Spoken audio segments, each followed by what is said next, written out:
going into university, I could already tell that, okay, even before university, like as at the time I was already in secondary school, I could already tell that, okay, it looks like my parents are actually poor, and they can't afford most things for me. So everything is like, we can't get it, we don't have it. So make my own decisions myself. Also putting money aside, because it just felt like everything I wanted, my parents could not afford it. So actually did not want to cry for this video. Okay, cool. So it just seemed like everything I wanted, my parents could not afford it. So I had to know that I need to like learn how to put my money aside to be able to afford things that I want. How am I successful? Was I born rich, or am I a nepo baby? Did my parents just give me money and fund my life? How am I able to do all of these things, live my dream life and make it look all easy? Or do I have two heads? Maybe. Or even if you came from nothing, how did it change overnight? Is it a miracle? How did that even happen? Did you win the lottery? This and many more are what we are going to be talking about in today's video. Buckle up, because it's about to be a fun ride. Let's get into it.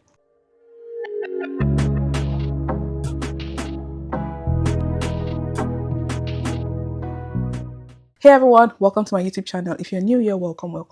We discuss all things money, business, travel, and all the fun stuff here. So I'd love for you to stick around by hitting the subscribe button below. And if you enjoy watching this video, don't forget to give it a thumbs up. I see the analytics, y'all. More than 60% of you that are watching this channel are yet to subscribe. So please subscribe and thumbs up this video. And if you're a returning subscriber, thank you. So welcome back. Grab yourself a drink. I should actually pour myself a drink. Let's get into it, because today's episode or today's conversation, by the way, if you're just seeing me in a long time, I do have a podcast channel. Please go ahead and check that out. Subscribe. I do be yapping over there. So today's episode is also going to be another yap session. I recently realized that I've shared a lot of story on this channel, but one particular story has been missing. And it's quite interesting, because I've shared my immigration story about why I moved to Canada. I even shared a story time about when my car was stolen, when it was recovered, and the whole thing. I also shared a story about how I became a millionaire at the age of 19. I shared a lot of interesting stories, but I've not actually shared the journey. Like, how did I get to this point where I'm able to actually live all this dream and bring myself to get this thing and make it look seamless, Some people, and this is the main reason why I'm even telling the story, because I know that there are so many people that are going through different struggles in life, and they just feel like it's all over for them. There's no hope for them. And there are also some people that see me sometimes and feel like, oh, our parents are just rich. Jokes on you. We're going to get into all the details. And I also just feel like it's a bit deceptive of me if I share all my wins and I don't share the background as to how I got there, or it just seems like I'm missing out some important details. And maybe also, very recently, someone pointed it out to me that, oh, we know a lot about you, but we don't even know anything about your upbringing. What was that like? And I started to think about it, and I was like, that's so true. Like, I haven't really shared. Then in the course of the conversation, that person said, oh, is it because you're ashamed of your upbringing? And that hit me real different. It hit me real hard. It became a moment of reflection for me, like, could that be why? And the truth is, now I'm very confident and happy about the way I grew up, even if I don't think the right word to say is rough, but I don't think it was like the best. I think my parents gave me the best that they could, obviously, but I think it could have been better for sure. And I think that's how all kids will feel. But today, now I've been able to change my life. I've been able to, work out something for myself and my family, my siblings, every other person are benefiting from all the work that I've done. But how did we actually get there? What was the upbringing? What was the story like? Before we get into that, I do want to define success. What does success mean? Because I know everyone has different definition of success. And for me, being successful means being able to have freedom, which is what I currently have. I'm able to do what I want. I do my own job. I run my own business. I'm able to decide my schedule. I have financial freedom. I have location freedom. I have time freedom. For me, that is very crucial and that is important. 2 is the finances as well, being able to afford things that I want whenever I want them. There are so many things that I can decide that I just want this, I'm going to buy it. Like, I don't have to think twice about it. Everything I've always also wanted. This is also number 3. My definition of success. Everything I've always wanted growing up as a kid, I'm able to give myself that right now. For example, traveling. Traveling was something I always aspired. Like, we never had any family vacation growing up. I had to self-fund my first trip. And I always admired, I always dreamt. I would watch YouTube videos for days, just watching people travel and live their life. So now that I'm able to do that, again, that helps me. That makes me believe that I'm successful. And again, last but not the least, being an immigrant in a developed country like Canada, coming up here all by myself, figuring out life by myself, building a multi-6-figure portfolio by myself, having parents that never taught me anything about investing, never taught me anything about money. Well, they taught me about saving money in piggy banks, but having all of that background, but then intentionally deciding that, okay, I want to do this for myself. When I moved to Canada, I didn't even have any family, any friends. I didn't even know anyone here. I just decided that this is the next step for me in my direction. And I came here and I started life all over again at the age of 23. Okay, so that in itself is like huge. But these are just like some examples of what I define as being successful. And I know there's so much more to come. I know I'm going to get there. I have zero doubt of my position in the future. But I also just want to talk a bit about my background, my upbringing and all. My parents, definitely both of them. I come from a family of three, so we have three kids. I'm the firstborn daughter from an African household. Oh my God, that is torture. Okay, that one in itself. Let's not even get into it today. But I'm a firstborn child. I do have a brother and a sister. My sister is the last born. My sister and I are 7 years apart. I grew up in the heart of, we used to call it, then I used to say Surulere so that it sounds a bit posh, but I grew up in the rough of the ghettoest part in Surulere, Itire, Ijesha, Aguda, that area, that axis. I actually grew up in Itire, and growing up, we lived in, to give you a bit of context about what my upbringing was, because sometimes when I was in workforce, there was this girl that said, oh, because I used to travel then, she used to think that, like, oh, are your parents traveling with you, or are they sponsoring you? And I was like, what? I understand people in Canada are not really able to travel as much as I do, but that doesn't mean that my parents, and she used to look at me as if I just graduated from school. Like, she thinks I'm really, really, really that young, like in my early 20s. Meanwhile, at that time I was already in my mid 20s. But I digress. The kind of household that we grew up in, you know, the kind of house that where you guys share bathroom. I literally just forgot what they call it, and it was just right here at the tip of my brain right now, where you have a room and a parlor, and you guys share kitchen, you guys share bathroom, you guys share backyard, everything. That kind of house. That was the kind of household that my parents were able to afford for like 20 years of my life, even more. They moved not too long ago to their own home. Shit, I remember the name it was called. Oh yes, Face Me I Slap You. Yes, Face Me I Slap You. That one where you have school by 8 o'clock. You have to wake up by 6 o'clock because the line up to use the bathroom is very, very long, and you can time when the next person will enter the bathroom. There are some people where as they are taking a dump. I don't want to say like some words that YouTube might flag. As they're taking a dump, they have to shower and they spend like 30 minutes inside the bathroom. So you need to wake up very, very early so that you can beat that person and enter the shower, quickly get ready for school. Otherwise, you'll be late. So that's the kind of house that I lived there for more than 20 years, at least that I can recall. So that was the household that I grew up in. My parents, they tried their best. They sent us to school for sure. I was also, being the first born child, I had to take care of my siblings, which is, I think now, I was recently telling my mom when she came to Canada that because I started parenting too early, I was literally parenting for my siblings. That is one of the reasons why I'm not in a haste to have kids now, because I'm literally just, I became a parent too early. So now I'm just enjoying like the adult part of my life. Do you understand? Because I never really had a childhood. I was parenting from a very young age. And our parents, I don't think they really get it. I don't really think they understand that is actually not a good thing. Like making your kid a parent at a very young. Listen, let me tell you the age gap. My mom is watching this video by now. I mean, we're cool. Everything is alright. And I don't have any resentment towards my parents whatsoever. Both of them, they're amazing. They did a great job bringing me up, raising me and my siblings. And I'm very proud. I'm very happy that I'm even making them happy now. I'm proud, of course. So if I'm saying some things, I don't want anyone thinking that, oh, she must hate her parents. Oh, da da da da. They did their best. Okay. They gave me what they could. And I'm very thankful. And thankfully, what they gave me had helped me get to this point in my life. So we're good. All right. So my sister and I are 7 years apart. You get it? So that means at the age of, when I was 8 years old, my sister was like really young, a baby. And my parents schooled as an adult. When I mean school, they went to uni in their late 30s. And that's when, for them to be able to, get job and everything, because the highest education they had from when they were much younger was like high school. And they had to like, it's a very tough world out there for you to get a good professional job. You need to get a degree, and they had to go to school in their late 30s. So because of that, I had to be the parent for my siblings. So I had my brother to take care of, who was really young, a very stubborn boy. And I also had my sister to take care of, who is a really young baby. And it wasn't until recently that my mom came here during this summer in Canada, and she was telling me that, do you know you started cooking at the age of 8?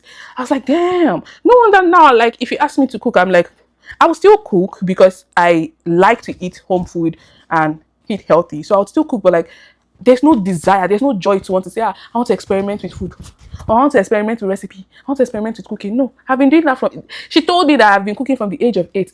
That time my brain has not even really developed, so I didn't even understand until now that she told me that I was cooking from that age, that I was so small that I had to use, like I was my height, I was so short that I can't even reach the stove, so I had to use some of this old stove that, just come, you now stand on it so that you can actually reach the pot that you are cooking in. That was how small I was. Even imagine it, age 8. I know children from now age 8, they're already big and grown, but then me at the age of 8, I was still in elementary school, already cooking and doing all this thing, taking care of kids, taking care of siblings, and it was very hard. I feel like at that point in time, I had to power through, and I didn't have any other. I didn't know better. I didn't have any other option than to take care of my siblings. When my mom and my dad, they go to work. My dad is a trader, by the way. My mom worked as a civil servant, and when my both parents would go to work and go to school from there, I would have to come back from school, cook for my siblings, take care of them, make dinner, go to bed. Like, it was a really very crazy times. Like, my mom, I still remember that one that we all sleep on like a sofa like this. 3 of us will sleep like this.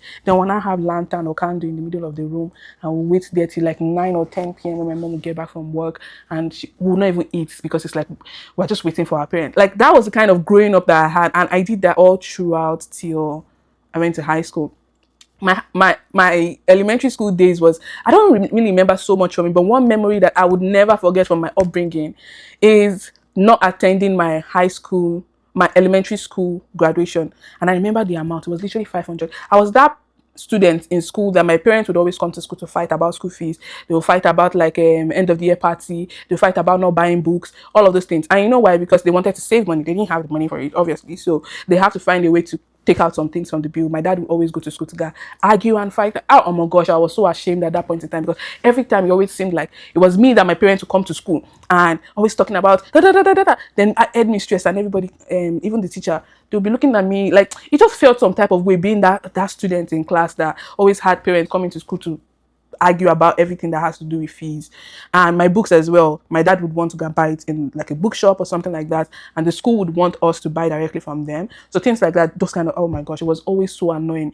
Then I also didn't attend my elementary school graduation. Elementary school is primary school. I'm just using like a word that I know that more people, because it's not only Nigerians that are watching this channel, that more people could probably relate to. But elementary school, primary school, I skipped some classes. I skipped some classes because I was a very brilliant kid. And if there is anything about me, even up until when I graduated from university, I was a very, very hardworking and intentional kid, which I'm going to get into very, very soon. I'll get to the why I was able to achieve this level of success at what people call a young age, or a young age for an African child, because so many things came to play at a very, very young age for me. For me, when I was in elementary school, I knew that I had to know book. I had to like pass. I had to always be like, I don't think I was always kind of first or second, though, but at least I was like third or fourth, somewhere around there. So I had to be that, because my parents, they will finish you. They will talk, talk, talk, talk, talk. You will not hear the end of it. So I had to be that kid that would be very intelligent. So I skipped like, or they gave me double promotion. It wasn't like I skipped. I got double promotion for like 2 classes. So that made me graduate from elementary school probably around 8 or 9, because I skipped like some classes. So my graduation then, gosh, I still remember that one vividly. It was 500 naira. And my dad was like, no, if your mom used that 500 naira, she's going to cook stew at home with chicken and everybody's going to eat. So why should we spend 500 naira to pay graduation fee? Then when I now see all my classmates, all of them, their pictures and everything, till today, I don't have any graduation pictures from my high school, from my elementary school. It's just so sad, because like those were memories. For me to remember now, more than how many years of my life, more than 22 or 20 something years of my life, for me to still remember it vividly now, that means it was very hurtful at that point in time. We had that kind of family where like it was your education or nothing. There was a time that we didn't even have TV. Like our TV got bad, and my dad would not repair it because he just felt we should focus on reading our book. And that is why till now that I'm an adult, I never really watched all those cartoons, Disney, what are those things that I used to watch? All those cartoons, till now I don't enjoy animations, all of those kind of shows, because I didn't grow up watching them at all. Even all these superheroes things, I never watched them. We didn't really have TV. For my siblings, at some point, they were able to enjoy those things. But for me, being the first child, those things were not available when I was growing up. So I didn't get access to them. And somehow I grew without them and got used to not having them. And that's it for me. And moving on to like secondary school, I went to a government school. Even the primary school said that was supposedly private school. It wasn't ghetto. Like, what school can you even possibly find in Surulere that would be a good school? or in Itire, that would be a good school. It was ghetto school. So like my secondary school or high school, as some people call it, it was a government school because obviously where's the money? Where's the money? How are we going to send you to a private school? Like for what? So I went to a government school. I think the first half or junior high school or junior secondary school as we would call it then, that one was not bad because the school was an all-girl school. It was kind of shielded, it was close to the house, it was okay. But you see the one I went to from SS, that senior secondary school, oh boy, this scar that you see in my face, it was from there I got it. It was from there. That school was rough. It was a community school. If you live here and you know what community school looks like, think of it as 10 times worse. It was that kind of school that it wasn't it wasn't in a classroom. The classroom had just roof. Then all of us were just outside. I'm pretty sure that a lot of you see those schools online and you're wondering like, oh, is this how people school in Africa or in Nigeria and all of that? Those are the kind of school I went to. The people that they went to Queen's College, all of those things, I was so jealous of them because I was like, you people are going to nice school, or me, we're going to Ajekmako school. But like that was the life. I went to that school. I think I was there for like 1 year.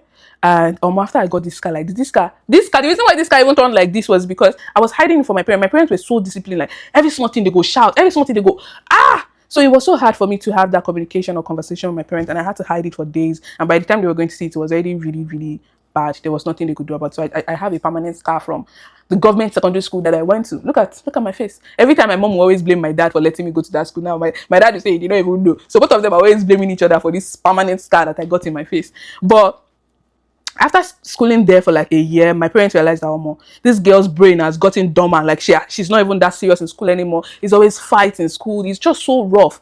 Then they now decided, okay, they were going to, at this point in time, they were done with school. My mom was already at least getting more pay a little bit. My dad business too. My dad is a trader. Or let me not say like he's a businessman, because businessman is you packaging it. It wasn't any of that. So we had to I went to like a private quote unquote secondary school. I literally even saw my secondary school was trending on Twitter very recently, where like somebody made a joke, like it was a joke about it, Royal Star, and I was just looking at it like, damn, this was the school I went to. Royal Star was supposed to be like a better school, quote unquote, but looking at it now, it wasn't all that, but it was definitely better for that environment. So I went to high school. Moving into high school, so I wanted to go to science class. I wanted to become a doctor, but my parents were like, no, that I didn't have the brain for it and all of that. So I had to go to, and people now, they used to feel like it's only intelligent student that can go to science class and all of that. So I had to go to commercial class and learn. I was very good in school actually. When I switched to like the better school, I was very good. I wrote my GC in SS2. I did my JAMB in SS3 and started applying for schools. So in Nigeria, when you write JAMB, you get to apply for like different schools. You put first, second, and third choice, I think, and then you get admission or whatnot like that. When I was in high school, I remember, the first one, elementary school or primary school, was 500 naira. The second one, secondary school, high school, that one was 6,000 naira. I remember vividly. My parents say no, pay waiting, pay fire. Like they cannot pay that kind of money for you to go and be graduating. Like graduate what? You're already a graduate. Collect your certificate and go and proceed to the next level of your education, university. Why are you paying? What? I swear, damn. Like for the longest time, I was so annoyed by them. I would now stay in the balcony looking at, because I could see my school from my house. Then I would see everybody from the rooftop every single year when they have end of the year party, Christmas party. I never participated in anything right from primary school.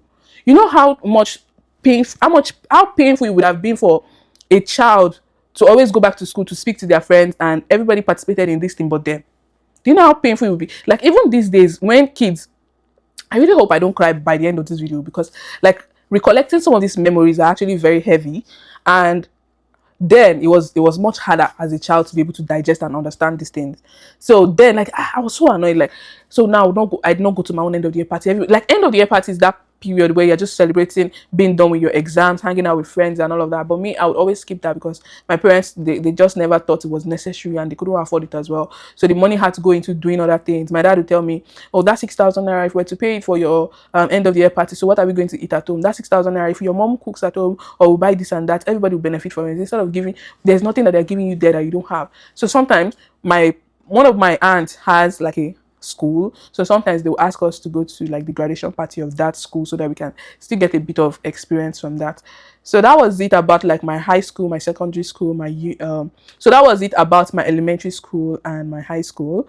One key takeaway from throughout that period was that my parents, at least helped us learn how to save.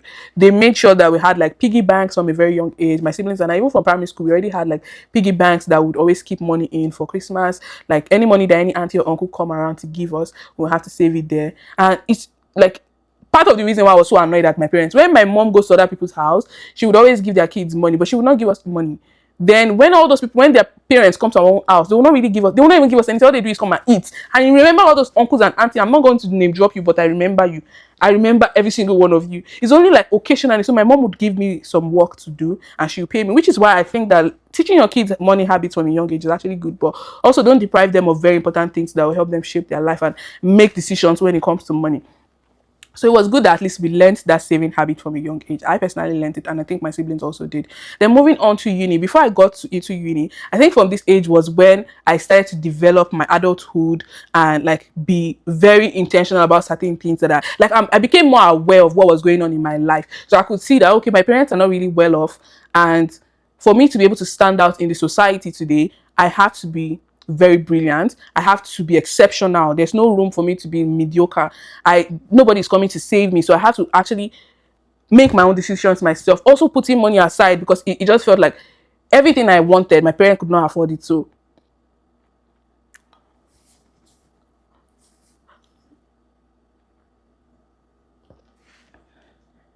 actually did not want to cry throughout this video. But I just can't. That's why I didn't want to make this video this whole years, I swear. It just takes you down memory lane that you don't want to remember. But at least now my life is good, so I'm happy. Okay, enough of that. That wasn't meant to happen. Okay, cool. So it just seemed like everything I wanted, my parents could not afford it. So I had to know that I need to like learn how to put my money aside to be able to afford things that I want.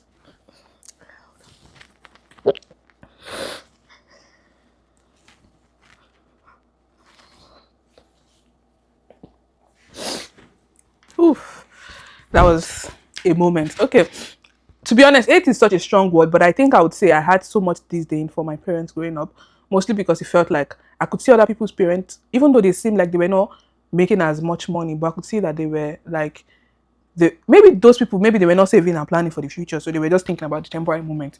But for them, it seemed like they gave their kids a better life when it comes to like spending money on things like buying stuff, giving them stuff. I think my parents, they tried. I also understand that it's their first time doing life as parents, so obviously they didn't know how much maybe saying no to a kid could impact them. And when I say saying no to a kid, I don't mean you should always say yes to your kid, but there's some certain things that that kid would always remember.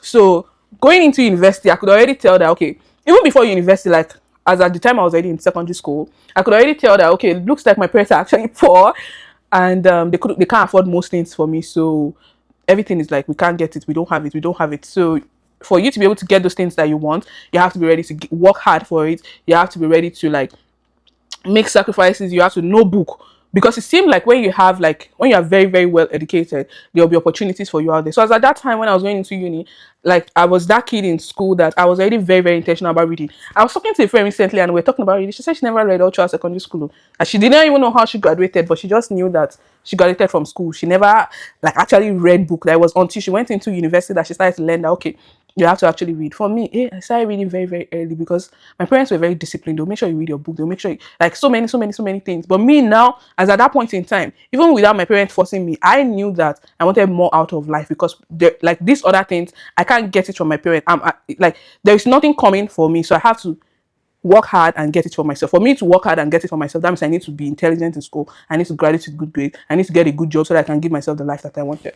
So knowing all this, I had to be very intentional from a very, very young age. Like nobody, and you know the hardest thing again, because I didn't have any sibling that was ahead of me or any auntie or uncle that was close to. So I had to also like now start to learn things myself without anybody giving me like the blueprint. So these are examples of why I am successful today. One, I had to be very intentional from a very young age. Two, I had to like give myself like blueprints because nobody was giving me, but I had to like do research and like, okay, so what do I want to go learn in university now? My mom wanted me to study accounting because then she had accountants in her office that they were always getting more opportunities, more this, more that, more trips and all of that. And she never got any of that. So she just felt like, okay, when my child goes to school, she's going to become a chartered accountant and she's going to get a good job and she's going to change her life and our family and everything. So she kind of nurtured me into going into accounting. So when I applied for school, I wasn't offered accounting in Nigerian schools. I was offered finance instead, which now I am very, very glad that I studied finance, not accounting, because accounting, like, I don't even like accounting anymore. So if I did it for a while, but bruh, that job is it's too routine, it's too monotonous, it's not interesting. So I studied finance in uni, and upon getting into uni, I first wanted to go to Unilag. I wanted to do direct entry. Then my parents, I think I didn't get admission the first year. Then the second year, my parents wanted me to do DE, direct entry Unilag, my mom specifically. And once they find out the amount, they were like, this girl is not worth it to. Like, my dad literally told my mom that she's not worth it. Like, there is no guarantee that I'll be able to make it to the second level, because it was like, the program had as it be, like, it was just that kind of program that if you, it costs a lot of money, that's one. And secondly, when you get into it, you'll be expected to skip your year one, because they would have taught you a lot of things that would help you move into year two. But then they had like a cutoff point. So my dad just didn't believe that I was good enough to be able to meet that cutoff point and make it to year two. So his belief was that, why spend so much money when she can just wait 1 year and write JAMB again and get into 100 level the right way, instead of like the normal way, instead of wasting money with trusting that she'll be able to make it.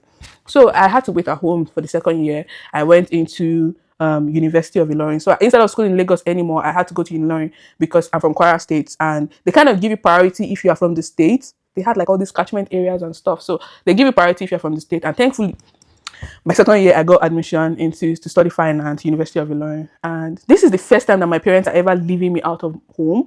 I was literally at the age of 15 at this point in time. So you remember I graduated at 9-year-old from elementary school. I stayed 1 year home. I wasn't up to 16 yet. Maybe that will be the year that I'll be turning 16 when I got into University of Ilorin.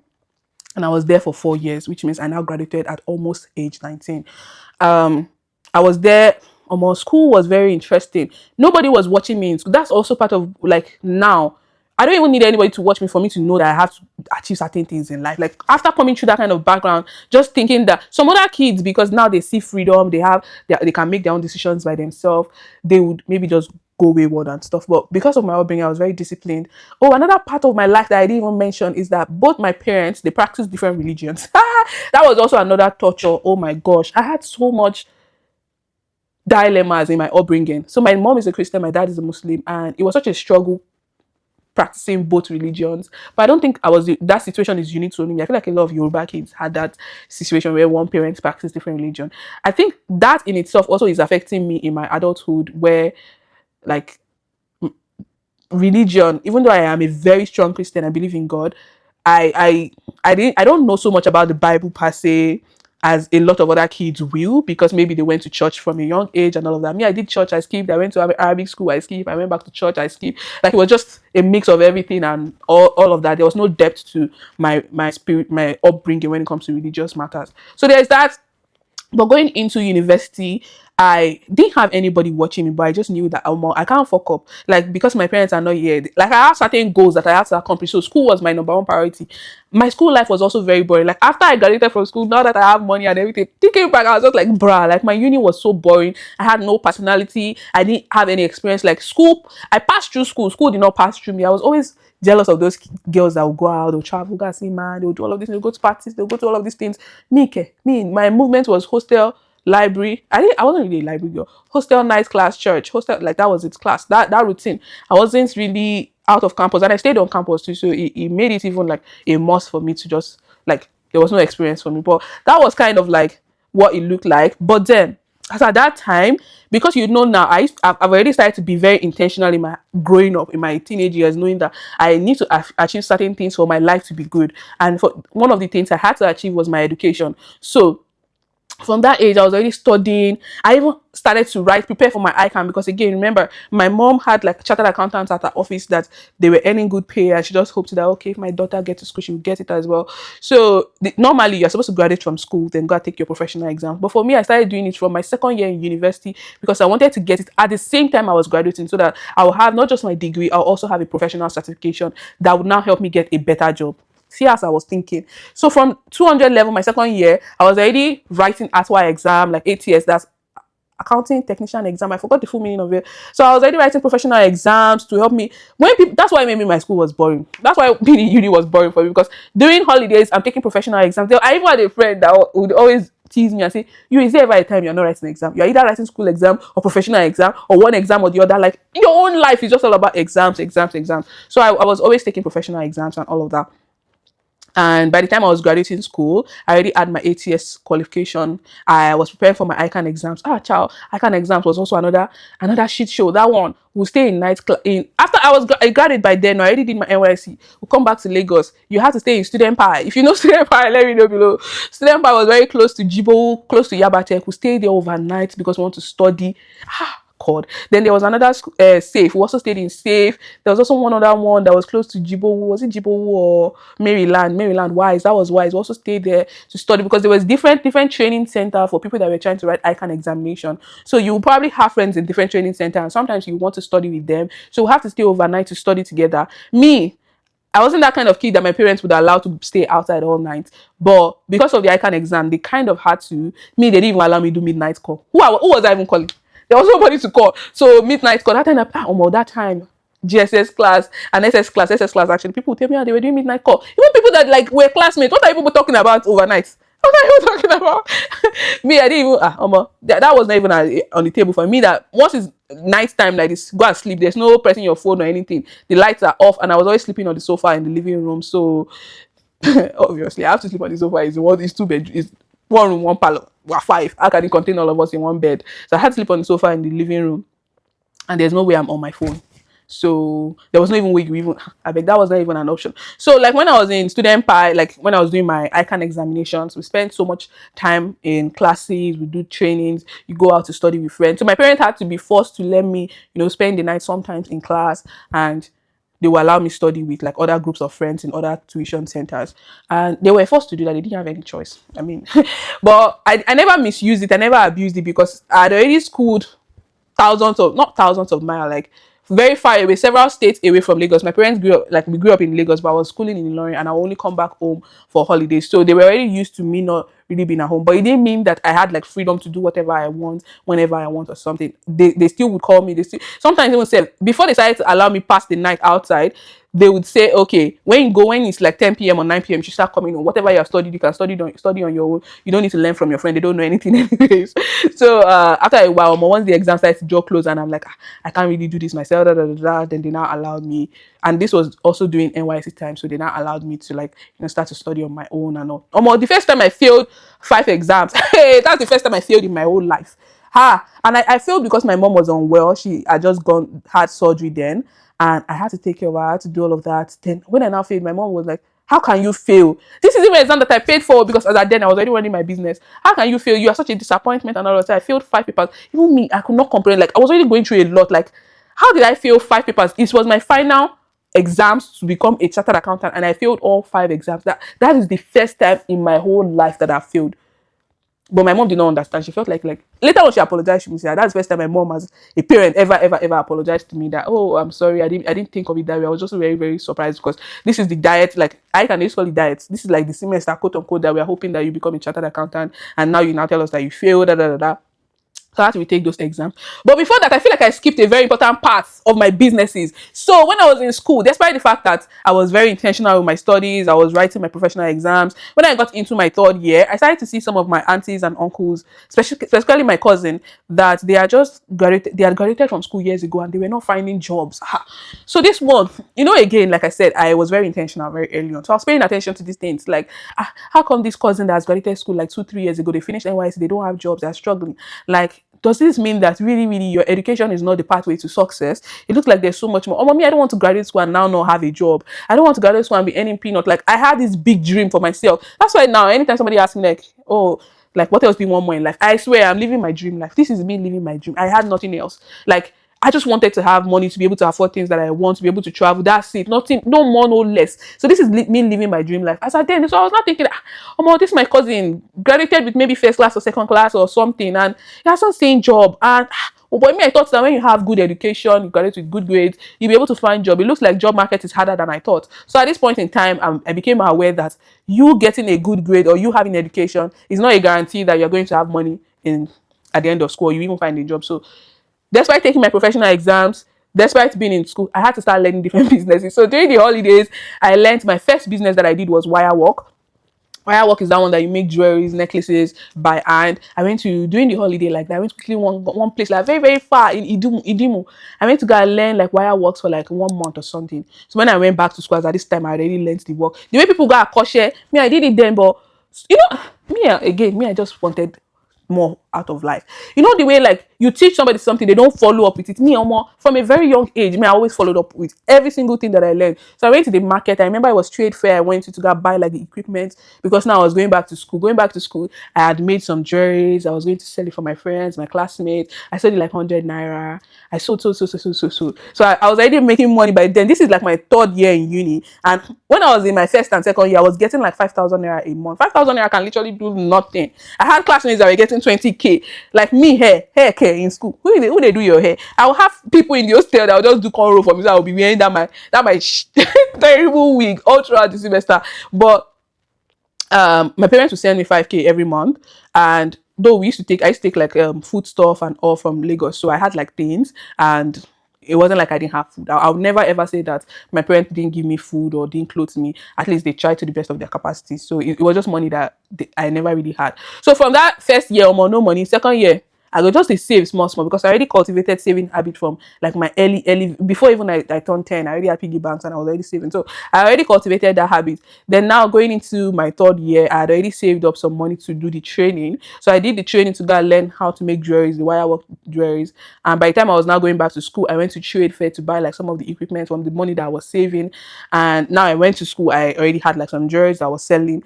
By the time I sold so I had like 20k in my account in 300 level. 20k where this was probably the first time I ever had like a bulk of that money in my life, because the money my parents were sending to me, I had to spend it and take care of myself. So maybe I'll manage to save like 500 or 1k. I don't think I ever had more than 5,000 naira in my bank account.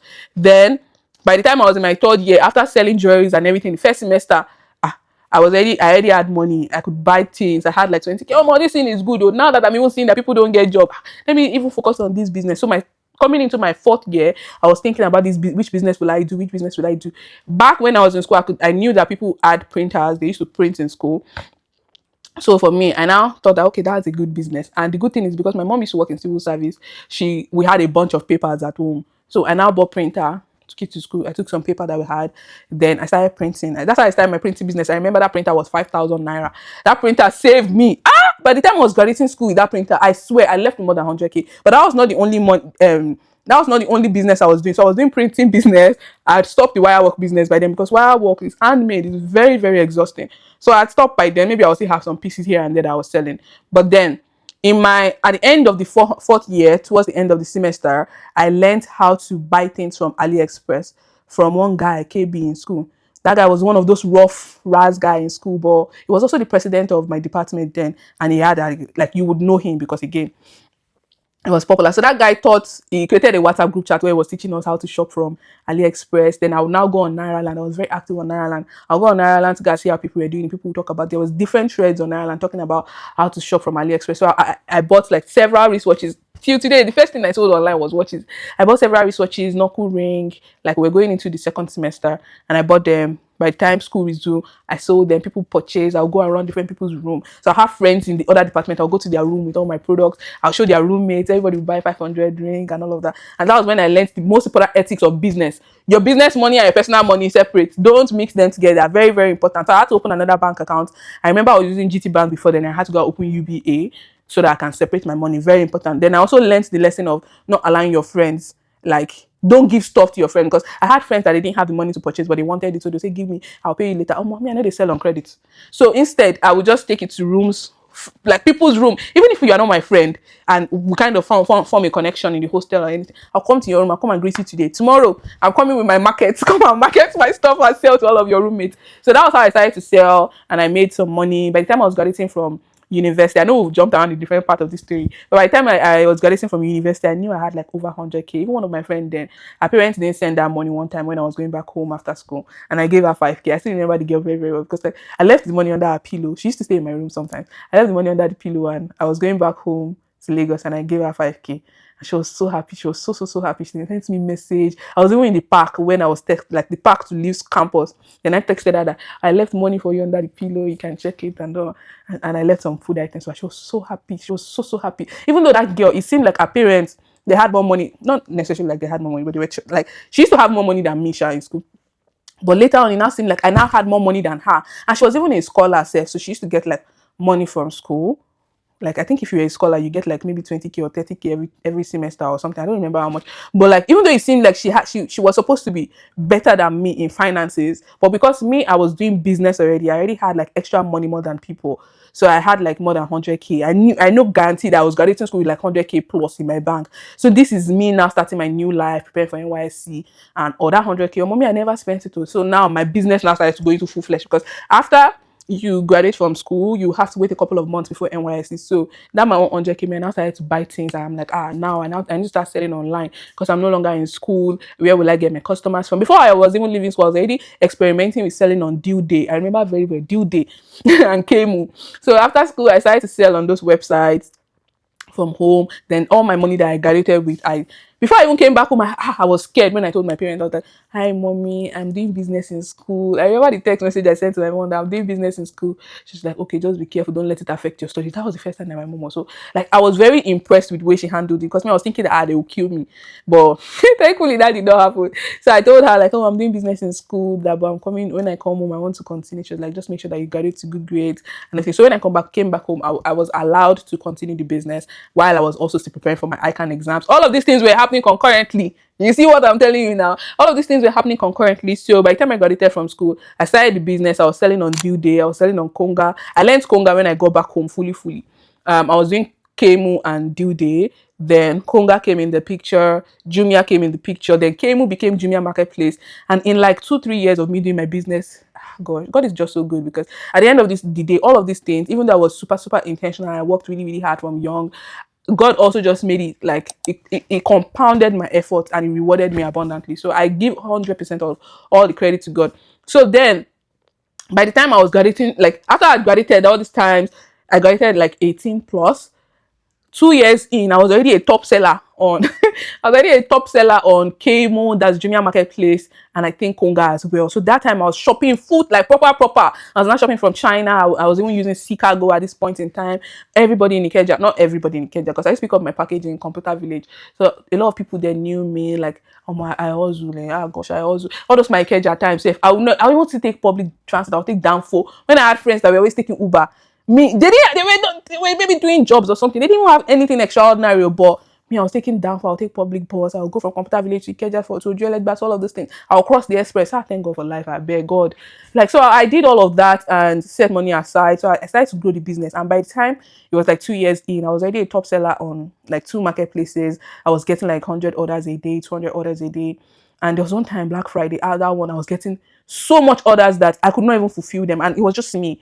Then they would shut off my store. Like, madam, it doesn't look like you want to process these orders. So they would shut off my store. Then at some point, they would send people to my house. Because they would call me. I had a like account manager that would call me and say, wait, do you actually have the product at home? I'll be like, yes, I have it. Like, so why are you not packaging our orders? Why are you not shipping it? I said I didn't have manpower. That's why they will now send me like 2 or 3 of their staff to come to my house. This same room and parlor.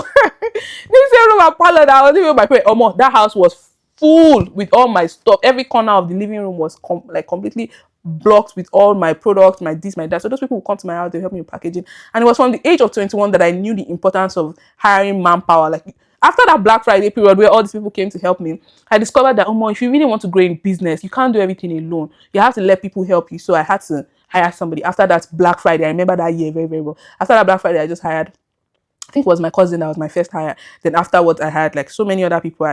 Then like at some point, by the time I was leaving for Canada at the age of 23, I had like almost 7 people working for me. Like at that point in time, to tell you how things changed within the space of just like 3-4 years time around, everything just changed. And before that, I was still doing my ICANN exam. So I became a chartered accountant, I think at 21, 20, or 22, because I remember I posted on Twitter and the post went viral, and that post got me another professional job. I'll say my first professional job in Nigeria. I had a job prior to that. I was working on NGO, but that was not like a proper job. The first professional, like proper job that I got, like, that was paying me good money. I was working in an oil company. in Ikoyi. Hey, I was a big girl. So like as at that time, like before then, I was already like my business was already booming. Then when I was like 21, as at this time, my house was not even good at all. Like December, after Black Friday, the house was so rough. I told my dad that I wanted to get a place. I showed him, I took him to one of my friends that was living in his place. Now, let me take this place. And my dad said, what? You are an African girl in an African household. You are not allowed to live anywhere outside of your home until you get married. So my parents did not allow me to leave home. That house was so like I could not bring any friend to the house. Even from when I was in high school and all of that, I was that person that didn't like my friends coming to see me at home because our house was not fine. It was just very, very jaga jaga. Everything was all over the place. It was so rough. Then now that I was now doing business from home, everything just looked even 10 times worse. My parents said my mom could not even bring people to the house because the house was so bad. Now in Canada, we have big bedrooms, big living room, all of this. Those houses were not even looking good at all, at all. In this kind of face me, I face you junk house, then you now have half of the living room. Then I will put curtain across it because I had like more than half of the living room, even up to the TV, with all of my pali and all my luggage and things that I was selling. So after telling my dad that I wanted to move out, it was like that. No, like it felt very disturbing. Like you see the way this thing is going, you see how like, and now I was already making money. It felt like I was trying to move out to go become a bad girl or something like that. He didn't want that. So he insisted that no, I wasn't allowed to move out.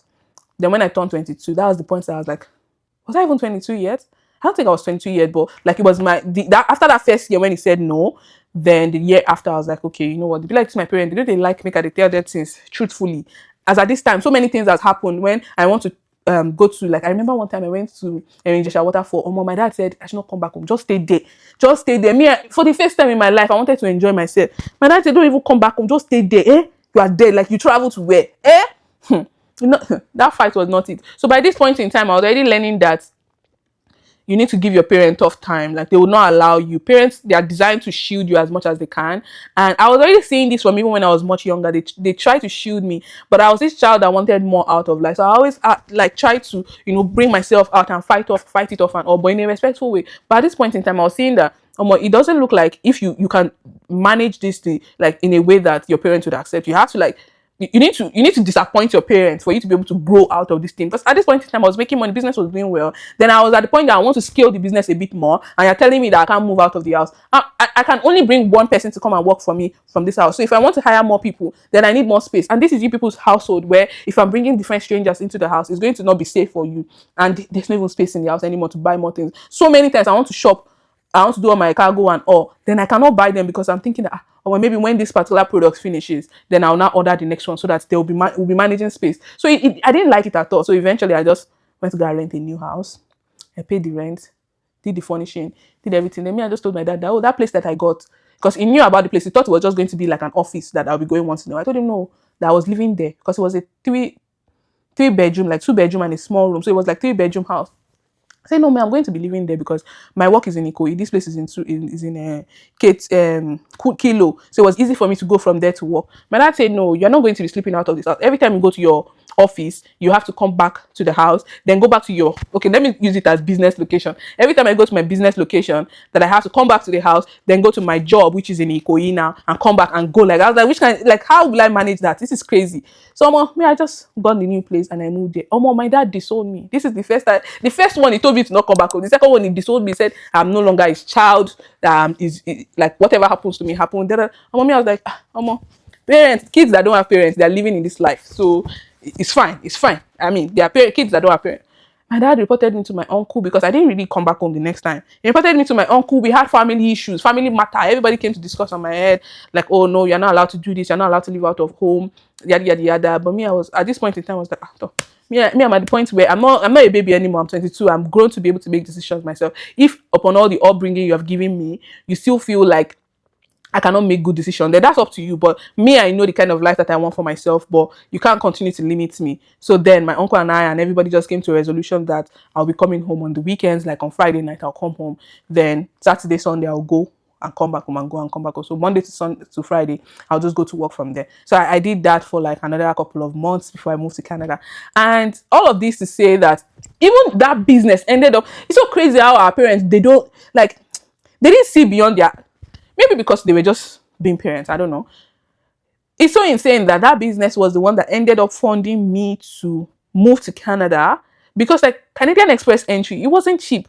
me as at that age, me thinking about moving to Canada when everybody wasn't even thinking about it. I was thinking about it because even despite the fact that the business was good, I had a job and everything, I could see that things in Nigeria were no longer going well. The exchange rate was already going crazy high. And me, as somebody that used to buy products from China, used to import, used to do the business, it was taking a toll on the profits that I was having. I had to learn Facebook ads. And you know, Facebook ads, you pay in Naira, you pay in, I don't know if Naira account or dollar account, I don't even remember. But the exchange rate was really, really taking a toll on the business and the profitability was reducing. So I could tell that I'm more like this business, even though it's still profitable, maybe before I'll make 100, 150, 200% profit.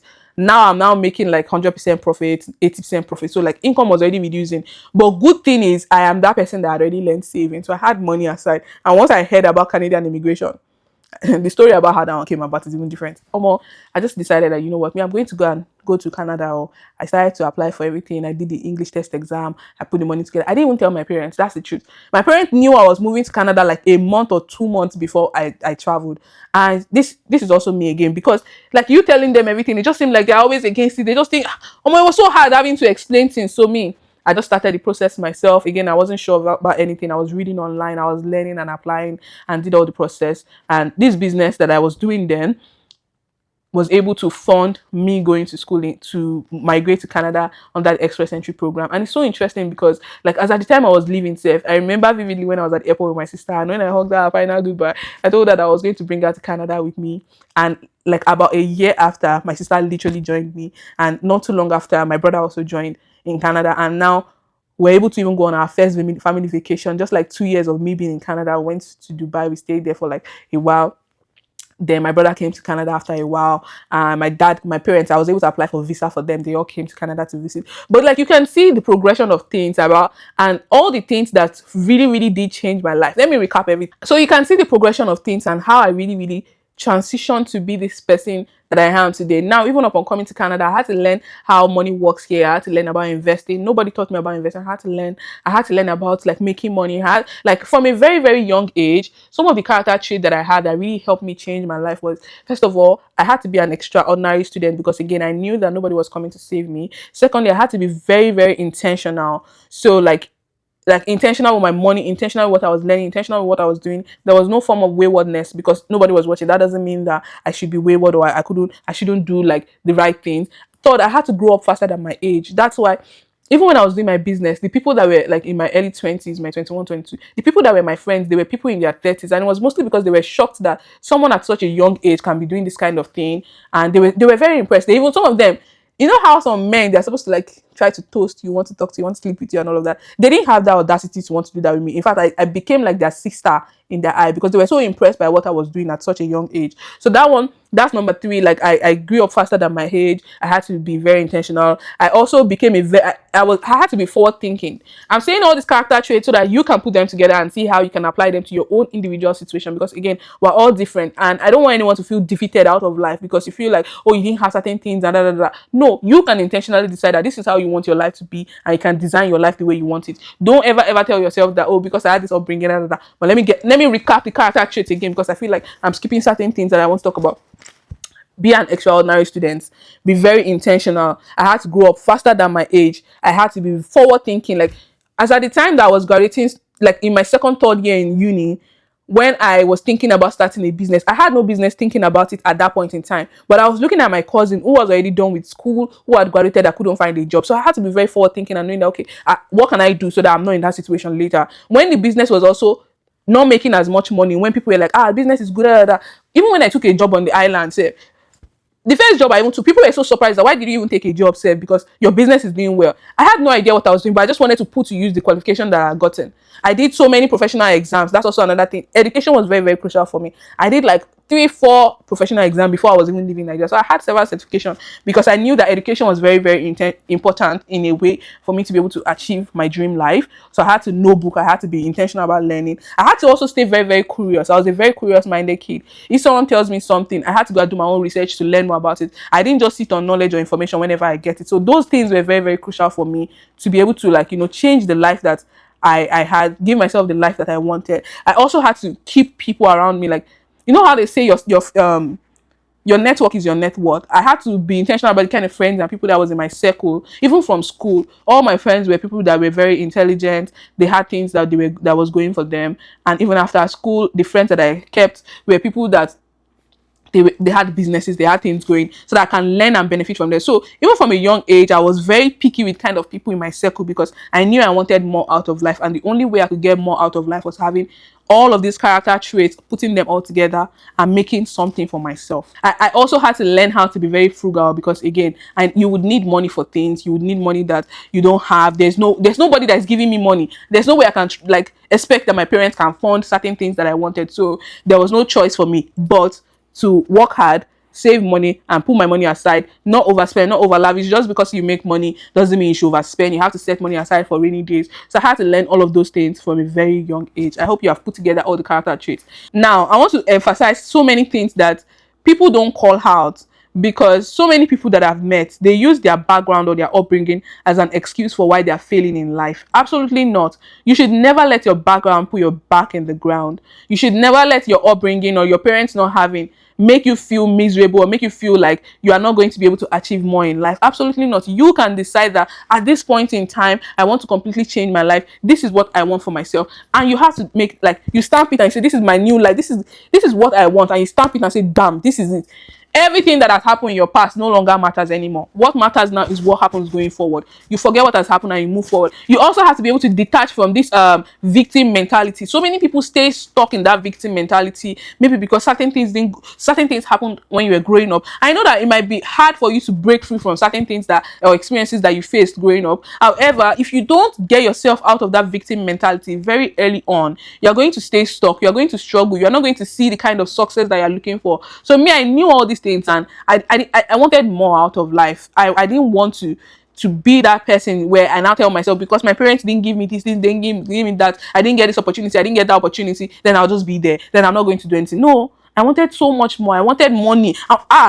See, that's why now, thank you God, though, I'm not even to look down on anybody, but I cannot be broke in this life. Even if I start afresh, God forbid anything happen, I lose all my money, I have gained enough knowledge that would help me start afresh and build from ground up. That is as a result of me empowering myself. That is as a result of me building on the skills that I have and learning and growing from there. So you cannot now tell yourself that because nobody taught you this, nobody taught you that you cannot go out of your way to learn it. No, you cannot do that. If you want something, you have to go for it. So don't ever feel like, oh, because nobody taught me this. Nobody taught me so many things too.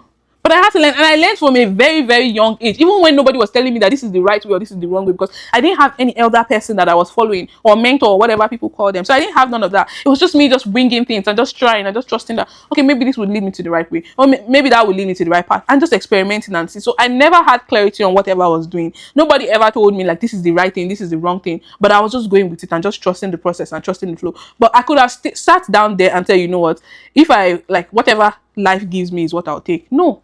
I said, no, me, I'll go out of my way. I'll go get myself out there, bring this opportunity home, get this money, get this bag, change my life, because I want more. I wanted more. I knew that if I change my life, and that is where I am at today. That's why I'm very successful with everything I do, because I've learned all these habits from a young age that has helped formed who I am as an adult, as a grown person, and also in a way that has shaped the kind of expectation that I have for myself, even for my future partner, because there are certain things that I'm not going to take anymore. It's like, who do you think will be expecting you to be struggling? That you expect to be struggling with you? No, I've tasted having money and I've tasted poverty, and I highly recommend having money, because how will you taste having money for things that you want and you now want poverty? Lie, it's not even happening. So because of all these things, I was able to change the life that I had. I was able to give myself a better life, give a better life to my siblings, give a better life to my family. Now my parents can decide like whatever they want for themselves. Now they even have their own home. They moved out of that rubbish ghetto ass apartment or house, and my siblings are also thriving in Canada. They are doing really well. My sister just graduated from school, doing really well as well, got a good job, and like changing and fixing their life, because again, one person decided to break the generational curse and say, no, we have to step out of our comfort zone to make money so that we can bring opportunities for the rest of our family. Do you get? When I was leaving Nigeria, my brother continued the business, and that business was also able to support him when he moved to Canada. When I brought my sister into Canada, that same business that I started was able to fund my sister's school fees for more than like it didn't fully fund it, obviously, because I was school fees in Canada compared to money in Nigeria, obviously can't fully fund it now, but at least I was able to really support, while I was also supporting with money that I was earning here. I was making like $16 an hour or something, but I knew that if my sister comes to school in Canada, it would open doors to more opportunities for her by the time she's graduating, which will be beneficial for all of us in the entire family. So I worked my ass off, as at those days, like I was literally a customer service when I was working on my sister's immigration stuff coming to school in Canada. I remember when I was taking 12 hours call center from home during COVID time, because I wanted to make extra money. I was earning $18 an hour by then, so that I can also pay my sister tuition, because the money naira was falling very, very, very bad. So the business income was, let's say this particular year, we're able to have maybe extra 6 million in Canadian dollars was only around 6,000 or like 7,000 then. So the school fees is almost like 15k. So I needed to work very, very hard to be able to save money, so that I can add to the money that we're bringing from Nigeria to pay our school fees, because our parents cannot get it. So me, I had to fund that her being in school. And by the time my sister was getting to her third year, she was now getting internship. She never worked all these menial jobs or all of these labor jobs in Canada. She never did that, because her big sister took care of like all these problems for her. And it wasn't like I had money or anything. I wasn't making a lot of money. I just knew that I didn't want her to go through that rough phase of life, where then it would now be hard for her to transition out of it to now focus on school. Our only priority then was to just focus on school, so that she can get good internship programs while she's still in school, do summer programs, so that by the time she's now graduating out of school, she will be landing a job, like she'll be getting a job. And that's what ended up happening for her.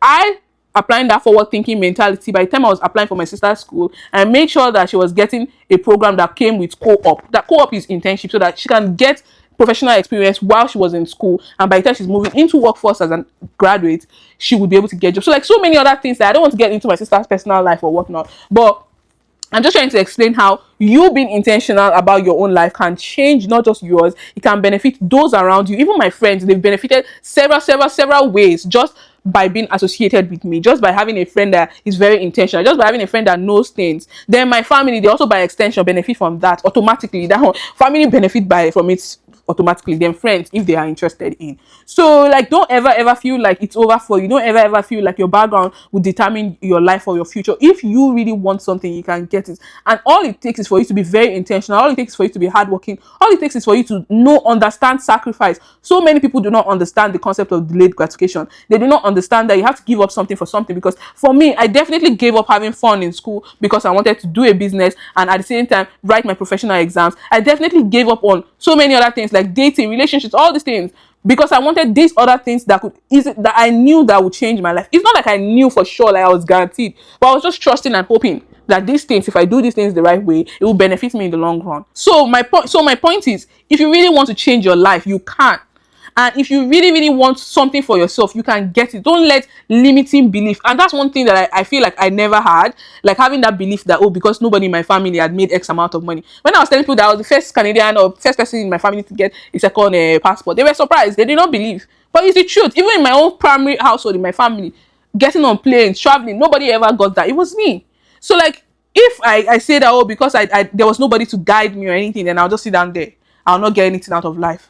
That is to my own loss. So me, I knew that I wanted more out of life, and I had to work extra hard, make sacrifices, be forward thinking, trust God, trust the process, not sit down on knowledge. So many of you get access to information, you sit down on it, you don't do anything. I wanted more out of life, more. There's not even like, it wasn't even debatable. So like me, I will pay for training. I remember last December when I met with Jairus. If you know Jairus, I met him in December, this past December, when I went to Nigeria, and it was like, Dabisola, I'm so proud of you. I'm not surprised that you're doing well in life right now, because as at 2021, back then when you paid 20,000 naira to come and learn like a business, it was a business entrepreneurship program. I don't even remember. I met with Jairus this past December when I went to Nigeria, but I knew him from like maybe 2016, because it was the year after I graduated school. I graduated school in 2015. 2016, I did the entrepreneurship program that he talked about, and we've stayed connected since then. And I met him again this past December when I went to Nigeria. And during our conversation, it was like that, oh, as at that time, since 2016, not even 2021, since 2016, that you knew that you had to pay for knowledge, and you showed up. I think that's how you single-handed me out of class there to talk to me and got my contact and everything. Because it was like, who is that girl that like, it was a business training, so all the people there were like mostly men, and me, I was a young female in class asking questions, doing I remember one question they asked there, asking about one particular thing, Pinterest, and I said I had a Pinterest account. They were like, who is this girl that had Pinterest? What are you using Pinterest for? Then I explained what I was doing, and they were like, wow, they were all impressed by then. So it was very impressed and surprised. And it was like, I'm not surprised that you're doing well and successful now, because even from that time, you were intentional with your learning, you were spending money on trainings, you were putting yourself in circle and network of people that could impact and give you value. And now look at what you have turned your life around to be. I'm very proud and impressed by what you have done. And we just had that conversation. There's so many things that I didn't even remember. He was the one remembering. So you'll be surprised about the amount of effort that I was putting from that age without any guidance that led to me being where I am today. As at that time, look at your life now. Obviously, these benefits will compound. All of these good things will compound. So I say this to say that you also need to make sacrifices for yourself. You need to also stay intentional with learning, spend money on knowledge. I wasn't me buy clothes. All those things were not a priority for me. I remember one time my friend told me that I'm gonna be dressing feminine. Like I dressed a bit too masculine. I was all about wearing t-shirt and face cap and just my leggings and my thumb slippers, because I didn't think about buying clothes. Then I was not looking. He said that he a guy. He said you need to look more feminine. Get your hair done. Get your nails done. Look. But me, as at that point in time, that was not my cup of tea. Anyway, this video has gotten so long, and I hope like someone is very inspired from this. Especially my hope or my plan with this video is that it actually hits those younger audience, those people that are still in their formative years, they're still in their early 20s, their late teens, and they feel defeated out of life because of what their parents gave them. I want you to know that you can actually change your own life. Don't let your family background or your own growing up experience be the determinant factor for you. If you have listened to this video up to this point and you found value out of it, definitely send it to those young girls, those young boys, those young teens. I know that their attention span these days is very, very short, but explain so many things for them out of this video and help them to understand and see the vision so that they can get value out of it. So many people, I remember one girl that messaged me on Twitter and she was like, she wanted me to be her mentor. Such a very young girl. She was like 18 or something, because she's seen some part of my post that explained how I grew up and all, and she wanted to learn. And I just wonder how many people, if they got access to those things from that young age, how much it would have changed their life. So that's like my whole goal with this video. And even for those who are grown, who are in their 30s, their 40s, their late 20s, who are feeling like, oh, maybe this is it out of life. No, me, I'm telling you that if you want something that there's nothing impossible that you cannot get. Me, that's my belief. Till now, I still believe that I can do all things. Like there's nothing impossible for me to do. And I know that it's with believing in God, the Holy Spirit, that can give it to me. But at the same time, I know that there's nothing impossible that I cannot achieve in this life. As long as it's something that can exist and happen on this planet Earth, it can happen to me. I can get it. And I can achieve it. So don't have that limiting belief. I really hope this video inspires someone. It got emotional at some point, but it wasn't as bad as I thought. And it's mostly because I feel very confident and proud in who I've become now. I'm pretty sure my parents feel very, very confident in me as well, and very proud of me. My siblings are as well. I remember asking my dad a couple of years back that, so are you happy that I disappointed you that time? It was like that, at least thank God that you all worked out fine. Obviously, now Nigerian dad, who will accept? It's like, I understand it. Of course, he knew at that point in time. He just wanted to give me tough time. Nonsense. But anyways, I hope you all enjoyed listening to this video. I have so many things to share about like life. I also said like there's so many other stories, but this one just came to heart mostly because someone said that, are you ashamed of it? But then I didn't want to walk down memory lane because I knew some things could be very painful and not that much interesting to think about. But I'm glad I was able to get it all out in one piece, and I hope you all enjoyed it. If you did, make sure you smash the like button, you subscribe. If you are yet to, you leave a comment below. Let me know what actually stood out to you. If you can relate to any of the experiences that I shared, please leave your comment below so that I know I'm not crazy, and so that other people can also know that you can come from nothing and actually change your whole life. Even if you have not changed your life, still comment below so that people can know that at least they're not alone, they're not struggling alone. And I really, really hope and pray for everyone that is going through something at this point in time in their life, that the hands of God really comes true for you. I also pray that God gives you clarity to be able to know your next steps in life and make things a whole lot easy for yourself and your family as well. Thank you so much, guys, for watching. Make sure you subscribe. This video is longer than I thought that it would be, but thank you all for watching. If you made it to this point, you are the best. All right, thank you, guys. Bye.